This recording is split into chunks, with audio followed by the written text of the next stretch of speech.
Hi, welcome to another episode of the Commonwealth Magazine Codcast in partnership with TransitMatters. My name is Josh. I am a board member at TransitMatters. And I'm Jim Aloisi. I'm also on the TransitMatters board. Today, we're joined by Monty. He's the transportation planner for the city of Everett. We thought it would be good to have Jay on the show because the city of Everett has done some pretty exciting things very quickly in transportation, especially with regards to buses. And so we wanted to have Jay come in and talk about that, near-term, far-term plans. But I thought, first of all, could you help the listeners understand who may have a very vague sense of Everett? You know, I feel like it's one of those places that if you haven't lived there or have a relative or a friend there, you probably haven't spent very much time there. And so many people may have this vague sense, but may not really understand what's happening in Everett in the present and where you feel like that's going. So could you give us a sense of that, not only in terms of demographics, but also your responses and what you're seeing as trends and your necessary responses in the future? Sure. And first, thank you, Jim and Josh, for having me on. Everett's a city. We're about 50,000 residents. We're 3 miles north of downtown Boston. In many ways, we're no different than Somerville or Medford or Chelsea or Cambridge. We are an inner core community. We have a demographic history which is similar to those communities, large immigrant population, and former historically industrial base that supported the economy. And today we're starting to feel the effects of gentrification in the same way that Somerville and Cambridge have. And as that wave sort of moves eastwards towards Everett and Chelsea, we're seeing housing prices go up. We're seeing lower income families being pushed out. And we're seeing, of course, our transportation network be overburdened by the demand of folks who need to get to jobs in Boston, South Boston, Cambridge, Kendall Square, places like that.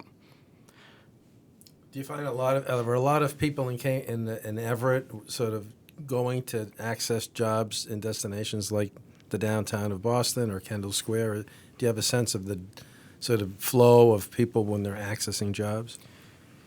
So we did the Everett Transit Action Plan about 2.5 years ago with MassDOT, and we looked at some of those patterns. We see a lot of it as folks, we're still a very working class community, so a lot of folks who work at the airport, work at the produce markets in Chelsea, but also a growing number of folks who work in South Boston, work in downtown, working service jobs. One of the things we found is that the peak travel times for folks in Everett don't exactly match what we consider peak travel times in the region, because these folks are going to work at 4 or 5 in the morning to work at coffee shops, restaurants, hotels, places like that. So the patterns are largely the same, but they're different in some of those respects. So Everett is sort of a typical place that would benefit, for example, from what some of the work that we've done with the T to increase the time the buses are moving around, the sort of overnight bus and the early morning bus. Absolutely. I mean, our early morning buses, those 5 a.m., 5:30 buses are crush loads. Mm-hmm. Those first trips of the day, they're leaving folks on the curb because they can't fit them on the bus. And the frequencies at that time of day are typically less than as you get into the 7 o'clock, 8 o'clock hour. Same thing at night. I've worked overnight shifts doing construction jobs in Everett, and those 9 o'clock, 10 o'clock, midnight buses are very full of folks coming home from work. Yeah, but the data that we're aware of on the early morning pilot, which began in April, is that it's been sort of successful beyond anyone's anticipation, and I think probably across the board. Yeah, absolutely. Yeah. So you guys have been doing a lot recently that's been getting national attention on improving bus transit, doing pilots and experimenting. How did that come about? What was the mayor's thinking, your thinking about making that the focus of your sort of mobility attention? So the mayor, I think, has recognized for quite a while that better access, transportation, mobility is key to the city's growth economically, and he realized this before he brought me on board. But that's really been my task, is to make Everett a more accessible place, both within but also to its neighboring communities and to Boston. One of the first things we worked on was this Everett Transit Action Plan with MassDOT in 2015 and 2016. And it was a bit of a focused look at Everett, by itself, without looking at the whole region with regard to transit. We did demographic studies. We looked at, employment nodes, where are people going, when are they going, what does the future demographic of Everett look like that we need to be planning for. And as it turns out, not only are we heavily transit dependent today and overburdening the system, but the transit ridership is forecast to almost double in the next 25 years. So we've got a lot of work to do to make the existing system work more efficiently, but also plan to really grow the system to accommodate that demand. So we had a number of ideas, proposals ranging from low-hanging fruits to kind of the big ticket infrastructure items. The low-hanging fruits could be making the buses run more efficiently. The big infrastructure items could be expanding the Silver Line. We even looked at a spur of the Orange Line that might run from Sullivan Square up Route 99 towards Route 1. And we finished the study, I want to say in October, and the mayor was really looking to get something on the ground quick and show some progress.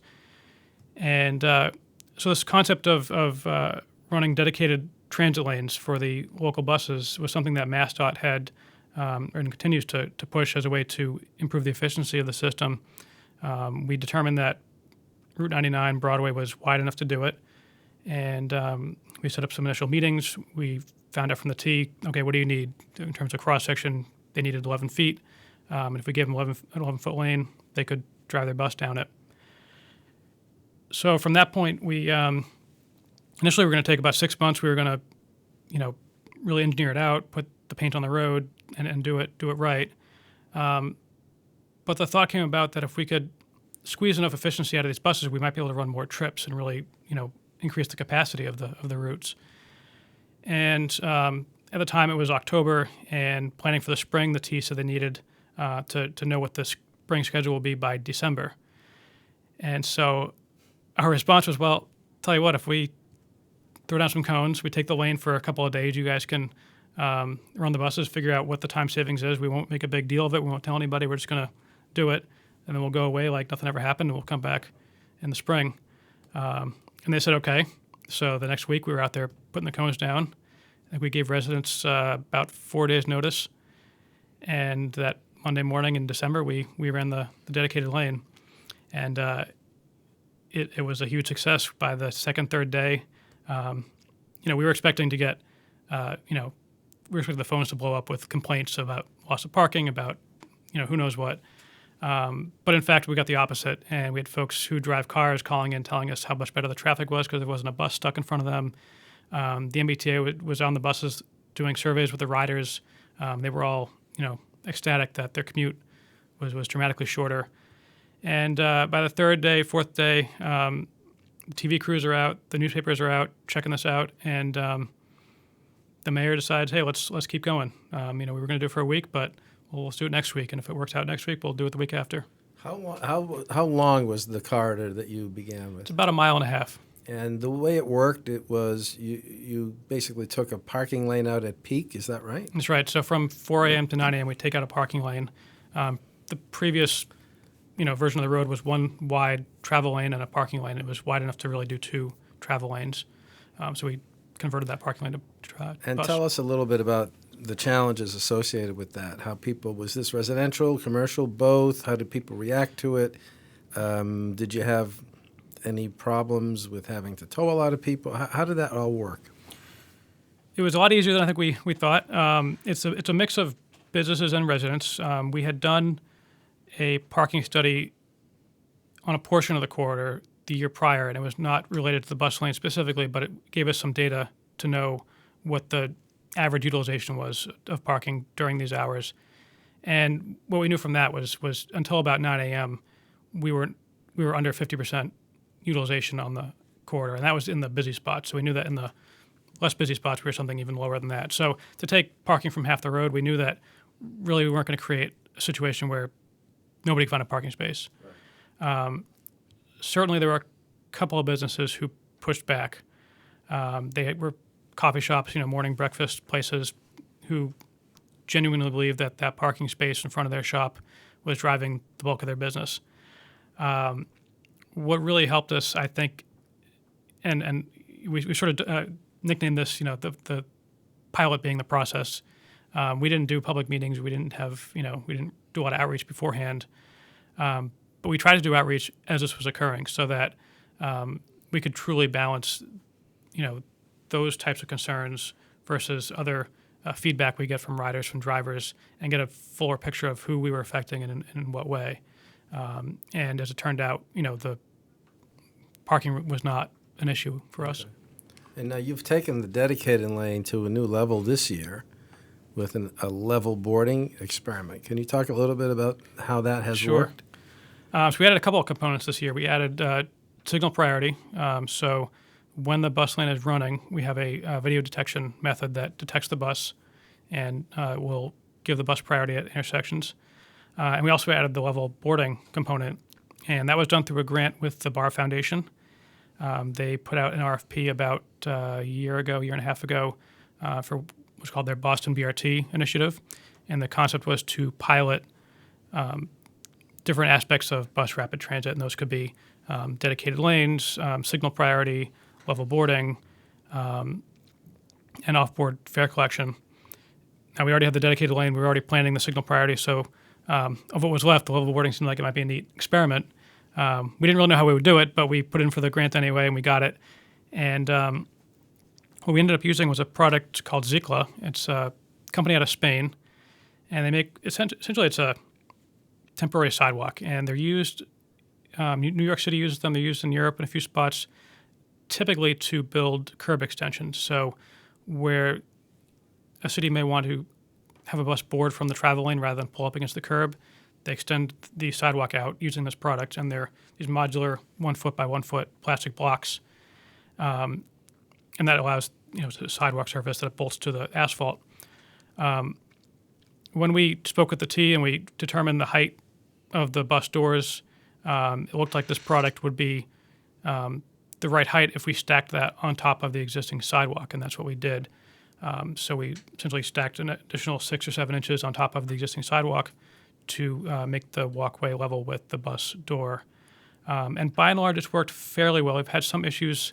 The variation of heights of the buses is a little more than we had anticipated. So we do have some buses that ended up being a little lower than the platform. And what that meant was for the wheelchair ramp, it became very difficult to deploy that ramp. So we've had to shim the road in a few spots to get the bus up to the right elevation.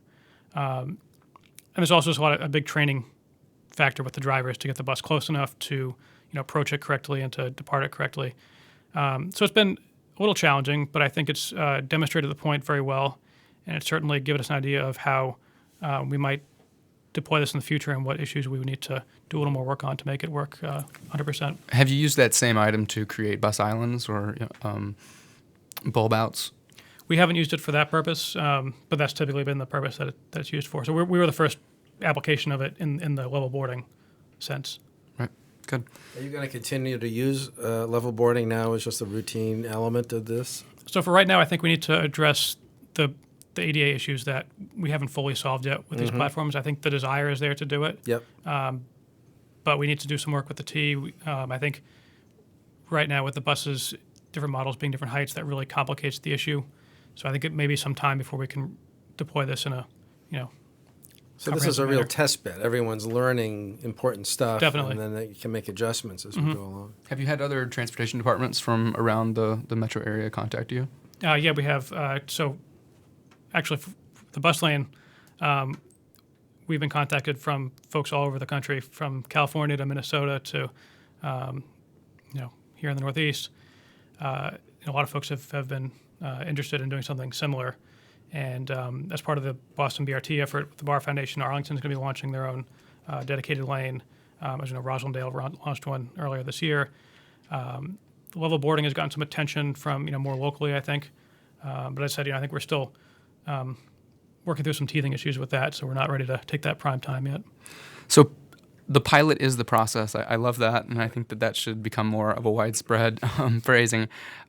But you compared yourself towards the beginning with communities of Somerville, Medford, Cambridge, communities that are not known for as quick of a process as you're describing.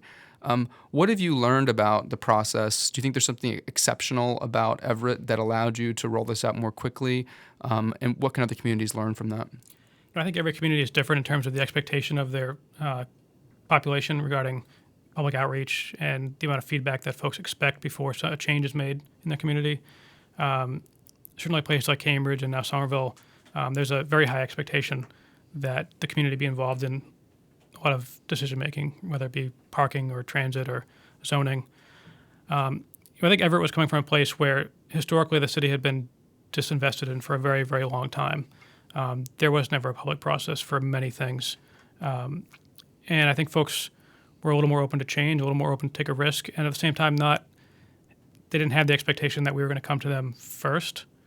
That's not entirely true, but I think to the degree that we had a little more flexibility in how we approached our residents and when we did it, we were able to say, okay, we're going to try this pilot, and you know what, we're going to do it for a week. Tell us what you think. We can always make it go away, but we're going to take this risk and see what happens. I think the ability to do that is partly the responsibility of the mayor, who obviously took the political risk of doing that, but doing so knowing the expectations of his constituents. So I know that you're working now on a northbound lane in the evenings for, I guess, people coming back from downtown Boston. In addition to that, are there other plans of extending bus lanes or adding them to other streets? And are you going to use the same pilot is the process method, or are you doing something more with more process involved? So the mayor is very interested in doing this wherever we can do it. The reason that the afternoon makes sense is that there is actually a cost to the city to operate this lane. We have to have staff that monitor it and parking enforcement and things like that. So to do an additional lane in the morning, where we've already repurposed one parking enforcement staff, we would then have to do another one to do another lane. Whereas in the afternoon, we haven't opened an afternoon lane yet, so we may have some more flexibility with our staff there. I don't think we'll roll it out in quite as quickly as we did the first one, and I think that's more out of respect to our residents and our businesses. We know that the first time around, we took a risk. We did it hard and fast, but we did it right, I think, and we got folks at least on board with the concept. We proved the concept, and so I think folks are more open to expansion, and with that level of trust, I think we want to be respectful and do a little more work on the parking, do a little more work. We know in the afternoon parking utilization is a little higher, so we are going to start affecting whether people can park and where they can park. So I think we're not going to do it in some drawn out multi-year fashion, but I think we are going to make sure that we've studied the issues that have been brought up by our residents when we did it the first time, and make some effort at resolving those before we go ahead and do it. Has the T developed any data about ridership increase during this pilot? So we haven't actually looked at that yet. It's something I'm somewhat curious to know. Really you'd have to look at that year over year. So starting in December, we would look at December of 2015 to December 2016, December 2017.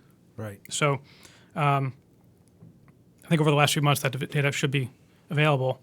I think it's good to know and it's important, but at the same time, we view this as a best practice. If we want to develop, good transit in the city, we ought to do it regardless of what minor changes in ridership might tell us. So this is a best practice. So I was reading just recently in the Everett Independent about the afternoon bus lane that you're working on. And there was interesting, it sounds like, you mentioned the parking utilization's higher, but you were also mentioning in that article when you were interviewed that the parking utilization overall, it may appear that all the street spots are taken, but there's more parking that it seems invisible to people. And the utilization overall of the parking is more in the 50 to 60% range. So I'm wondering if you could tell us what you've learned about fears of parking versus realities and kind of the change curve as people move through that. Yeah, I think that's a common, issue is that street spaces are obviously, they're prime spaces. They're going to fill up before the parking lot behind the business fills up. And so folks driving to town, they think there's no parking because the street's full. But in fact, behind the storefronts, there's, empty lots or half-empty lots. And just as a back-of-the-envelope calculation, we figure there's probably, upwards of 600, 700, 800 spots in the downtown Everett area when you add up all the private lots, the municipal lots, and the street parking. To implement the next phase of the bus lane, we've got to take about 25 to 28 spaces. So when you put it in that context, you start to realize that on-street parking from a capacity standpoint is somewhat insignificant. But it's all about how we manage that parking. So are we encouraging folks to park on the street today? Probably. It's easy, it's cheap. And maybe we should rethink about how we manage these spaces to make the off-street parking a little more attractive. So I think it's a lot of us change in perspective, change in how we look at our behavior. Are there plans? Because I guess in my mind, I was thinking, oh, well, maybe there's things you can do to make the parking that's underutilized more visible, or to work with businesses or organizations that have spare evening capacity to encourage them to open that up to the public. Exactly. And I think when I say we're going to take a little more thorough approach to the next phase of the bus lane, those are the types of things we want to do. We want to reach out to these businesses who have empty lots at 4:30 and say, are you willing to install a city meter? We can make some sort of agreement that folks can park in your lot. They can get some revenue, and we can find some additional parking capacity. We have other public facilities that, schools, city buildings that have parking that very quickly becomes available after 4 o'clock, 5 o'clock. And so that capacity for parking is clearly there. But as you say, we need to do some more work and manage that correctly to make sure we utilize it. Yeah. I was wondering if we could just shift a little bit. I'd like to talk a little bit about what's going on in Everett these days, jobs growth, the potential, for example, to extend the Silver Line 3 service from Chelsea to Everett, which I've heard people thinking about as a real opportunity to begin continuing to link communities. What's going on with that, and what's your thinking on that? So I think there's two ways to look at transit. One is to look at how do we better serve our existing population, and that's the Broadway Route 99 corridor and the bus lanes and improving that existing service. When you look at Everett, it's really bisected by Route 16, Ruby Beach Parkway. And to the south of the parkway is a lot of old vacant industrial land that's ripe for redevelopment. And what we're seeing already in Chelsea as the Silver Line has been expanded is developers are signing up pretty quick to get these parcels developed. Even in Everett, even though the Silver Line terminus in Chelsea, the corner of Everett nearest to the Silver Line, we've permitted something close to 1,000 units in the last couple of years. So the other way of looking at transit is how do we use transit to provide housing to redevelop these parcels, and that's what the Silver Line fills.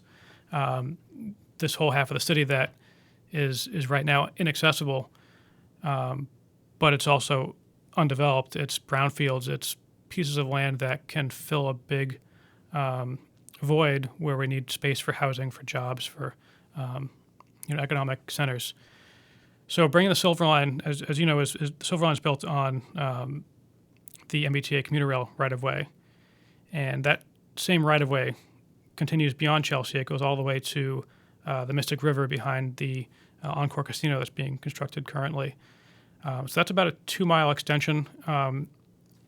We think of, we hear the term urban ring, and that's somewhat of a dirty word around parts, but this really is the realization of the urban ring, too. This is bringing transit out of South Boston, through East Boston, Chelsea, Everett, and eventually into Somerville and Kendall Square. Well, nomenclature aside, one of the key elements of a strong transit system is its ability to give people the connections that they want and the access that they want. And it sounds to me that the opportunity to take the Silver Line 3, which I think has been pretty well determined to be successful as a strategic extension of the system into Everett, makes a lot of sense. Just because we know what is happening there in terms of jobs growth, in terms of destinations that people will want to have access to. I mean, it's not a theory, it's a reality. Right, and right now the connection that doesn't exist, even for folks driving, is that connection over to Cambridge and Kendall Square, which is a huge, blossoming employment center. Yes. That connection alone is huge for Everett. It's also huge for Cambridge and Somerville, who need to find places for their employees to commute from. So it's really a very strategic investment that I think could have a lot of bang for the buck. Now, I've heard that Everett, in the plan, that the study that you talked about at the top, had looked at also into an Orange Line spur. And I know that Everett had an Orange Line stop from the old elevated until I think maybe 1975, that your trackless trolleys and then your buses connected to, which now they go on to Sullivan Square instead. What are your thoughts about that being a reality in Everett's future? I think it's a long way off, but I also think it's something we need to keep on the radar screen, if for no other reason than to kind of judge our other transit investments against something that is very large. And, we actually looked at the Orange Line in a couple of ways. Through the transit study, we found that, the density of Everett is dense enough to support a subway, as it did until 1974. So there's that piece of it, but also, Route 1 and the whole North Shore funnels down through Everett, through Chelsea, and there's no good transit intercept in the way you have at Aloisi at Route 2 or Braintree on I-93. So we furthered that thought a little more with the Lower Mystic Working Group, and we actually asked CTPS to not design, but to build a concept model of what an Orange Line could look like. And we did several iterations, some that ended in Everett and some that went all the way to Route 1 at Copeland Circle in Revere. That's the intersection of Route 60 by the movie theater. And of all the things we looked at in the Lower Mystic Working Group, the extension of the Orange Line actually had the biggest impact in terms of taking cars off Route 1, off the Tobin Bridge, Sullivan Square. It was by and large had the single largest impact. It was also $5 billion if you built it out in its full extent. So it's certainly not something we're doing tomorrow or even the next 10 to 15 years. But it gives you this important perspective that if we're really serious about moving the needle on mode share and moving large numbers of people by transit, these are the types of projects that can actually do it. The bus lanes are great. The Silver Line is great. But in terms of sheer numbers, neither of those can match what you can do with heavy rail transit. So, I think it's an important project to keep in the background. And maybe there will come a day where we can either afford it or justify building it. We found the ridership on the proposed Orange Line spur was really limited in part by the size of a parking garage you could build on Route 1. So the demand was something like in the tens of thousands per day if you were to build it out. So there's a lot of value there, but it's expensive, and I think it's just something we keep in the background for now while we build out these smaller ideas first. Well, Jay, I want to thank you for coming in and chatting with us today. It's been a very interesting conversation. I'm glad to be able to highlight Everett and some of the quick action that you're taking there. Congratulations to you and the mayor. I think for real leadership in this area, you're showing us all how this stuff can be done, and I think the sort of pilot as process is instructive for all of us who are thinking about improving mobility in the inner core. Sure, thank you. This has been another episode of the Commonwealth Codcast in partnership with TransitMatters. Thank you for joining us.